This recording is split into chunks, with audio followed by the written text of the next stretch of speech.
Morning, guys. It is Friday the 25th, getting to you from Tampa, Florida. I had to fly in here on Wednesday, and it was an interesting flight. So came in here, left real early that morning, got up at 3 a.m. at my time to leave by 4, to be at the airport, be on a flight by 6, fly out to Tampa area. Actually flew out to Dallas first. Everything was going as normal, right? Got to Dallas, got landed, pulled up to the gate. Normal situation, stood up to get my stuff, and the guy behind me got up and got right into the aisle in front of me, so I couldn't get out of my chair basically. So I pulled my backpack down, and it's not a small, it's a small backpack, but it's got a lot of crap in it. I got computers and all kinds of stuff.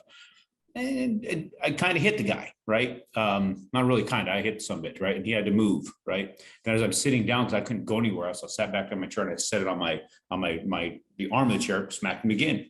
No reaction from him, absolutely no response to me. So it's because he knew damn well he's trying to crowd me out, and he was, there was just no courtesy on his part. So when I whacked him a couple of times, I guess he accepted the fact that was something he deserved, albeit not something I was looking to do, but didn't feel bad about doing it. Then, interestingly enough, I sat down in my chair, patiently waited for 40 minutes to get off that plane. Why? The Dallas area had froze so badly that they couldn't even lower the jet bridge to be able to get, they brought it out, but couldn't lower it to our height of plane. So they had to take some torches to heat up the hydraulics. So his standing there, had to stand there because of his rush, put him in a position he couldn't get back to his seat because other people came up and blocked him. So people stood there for 40 minutes, which I'm glad I was sitting there. Worked out okay for me. Got out, had to rush now to the next spot because of the delay in getting off that plane. We had to wait an extra 30 minutes to get on the plane, so we were delayed a little bit. Get on the plane, sit there, and then we finally hear from the captain. It's like, hey, we're now in line for de-icing, and there's 41 planes ahead of us. I didn't get out of there for another 6 hours, sitting in the plane, waiting to get de-iced. Finally get out of there, get to Tampa, 8 hours later than we were supposed to. Get in line for my rental car. They gave away the rental car. Why? Because I didn't call ahead and let them know we were delayed. I had so much going on with the whole situation, forgot all about the rental car situation. So there's 2 people ahead of me on these rental cars.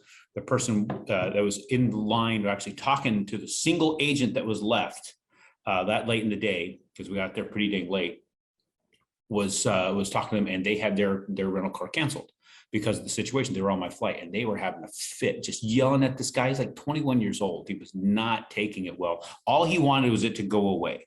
And it's not his policy, right? So their car got given away. They didn't call ahead. They were mad. They're yelling. He just wanted it to stop. They finally left. The next people in front of me, they called ahead. They got their car. So they thought ahead. Me, I walked up there.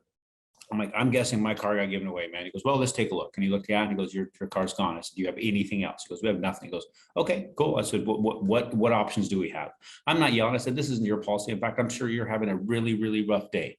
I asked him how his day was going with everybody else. And he's like, man, you can't believe all the cancellations that had happened and all the cars that got moved and all the very angry people.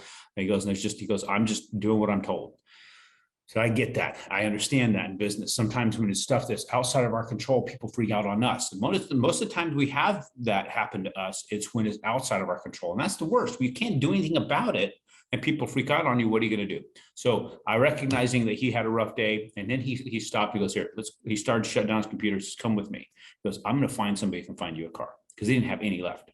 Went over to a couple booths over, talked to a guy, and it worked out. It was not easy. He had one left that he could make work. He made some calls, but he was able to get me into a car. When other people were sitting there frustrated and yelling, these guys made something happen for me because I was more concerned about their day and the hell they were going through. So when you think about what's going on, if something gets frustrating, it's outside of your control, other people are going through the exact same thing, right? Like when interest rates go up.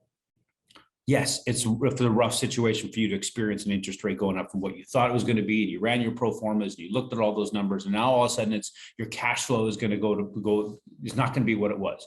Now you're frustrated. Go back to what we were talking about before. Look at what the rent raises will be in that area.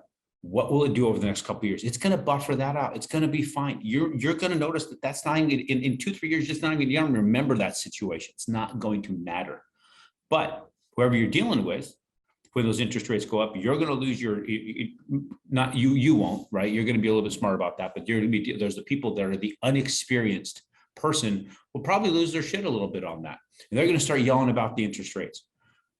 Lenders don't have anything to do with that. The builders don't have anything to do with that. The home sellers, the agents, nobody has anything to do with that. You losing or a person losing their cool, you won't, right? But a person losing their cool on that does nothing but creates frustration for all of the parties. And then nobody wants to help that person out in reality, right?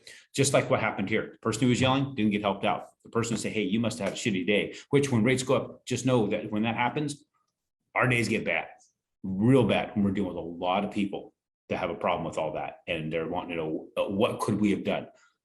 Man, some of these things happen way outside of left field that caused the interest rates to move like that.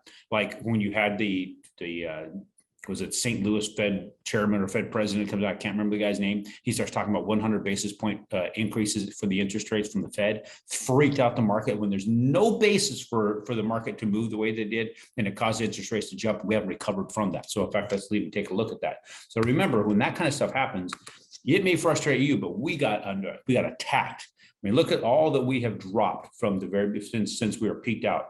If you look at this price, 106.43 to now 102.36. That's over 400 basis points, right? That's equivalent to about 2 points in interest rate, which is about where we've moved, back to almost 2 points. But I don't know if where we're gonna end up here. Look at all this volatility that's going on, right? It's crazy right in here because of all this happening. We got the thing that's going on overseas with Russia and the Ukraine, and then the markets and all the trepidation here, and then you've got do we raise rates? Do we not raise rates? Way too much for us to gauge what's going to end up happening here. Way too much emotion in the market. We're just going to do the best we can. And the best thing that you got for you is knowledge. You know that this doesn't matter, that we're going to be raising rents much faster than we ever have in history. It's going to bump all this stuff up. Now it could slow down. We could see raise the rents going to come back. I think we need to taper off of it, right? This whole raising rents 30 and 40% to me is immoral. 7-8%. Look at that, because that's pretty common, right? Run 8%, they'll run 3%, run 5% and see what it does. It smooths out this situation. So just go into this thing understanding the rates are going up. And for you to freak out about that is not going to serve you better. It's going to harm you, just like this one gal, right? I got a car while they're sitting on a bench over there, still pissed off, right? And they were there before me. They could have gotten that car that I got, but because of their attitude, they didn't get it. Right? They're sitting on the phone talking to the corporate rental company, just yelling at them about how stupid they are. Well, I went and got my car. So just remember that how you treat other people will determine how you end up and whether or not you continue to succeed, or they're just going to ignore you and let you do your own thing by yourself.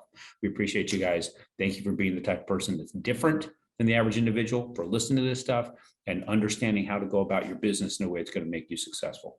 We will talk to you soon.